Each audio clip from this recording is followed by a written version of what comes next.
पाकिस्तानी अदाकारा रेशम माहिरा खान की हिमायत में मैदान में आ गई। खलीलुर रहमान की माहिरा खान पर तनकीद पर सीनियर अदाकारा बोल पड़ी।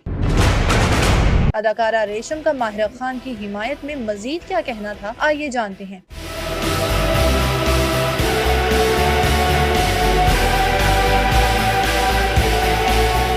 हाल ही में पाकिस्तान की सीनियर अदाकारा रेशम ने एक निजी प्रोग्राम में शिरकत की। इस दौरान एक मद्दाह ने अदाकारा रेशम से खलीलुर रहमान कमर से मुतालिक सवाल किया, जिस पर रेशम ने जवाब देते हुए कहा कि खलीलुर रहमान कमर का काम बहुत अच्छा है। वो इतना अच्छा और इस पाए का लिखते हैं कि इनके जैसे डायलॉग शायद एक या दो लोग लिखते होंगे। चाहती हूँ कि अल्लाह इन्हें और इज्जत दे। उनका काम जो है वो बड़े कम ऐसे लोग हैं जो इतना अच्छा लिखते हैं और उस पाए का लिखते हैं कि जो डायलॉग है जैसा मतलब बहुत कम लोग हैं, कोई शक नहीं है।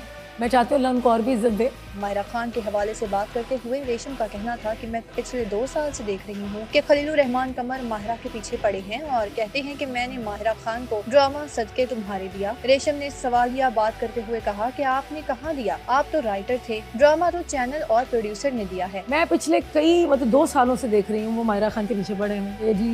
इनको सदके वो तुम्हारे मैंने दे दिया ड्रामा, आपने कहाँ से दिया? वो तो चैनल ने दिया, प्रोड्यूसर ने दिया। और कहा कि अक्सर ऐसा होता है कि लोग नाम बनाने के लिए बड़े नाम के साथ अपना नाम किस तरह जोड़ते हैं और वो भी औरत के साथ जोड़ते हैं।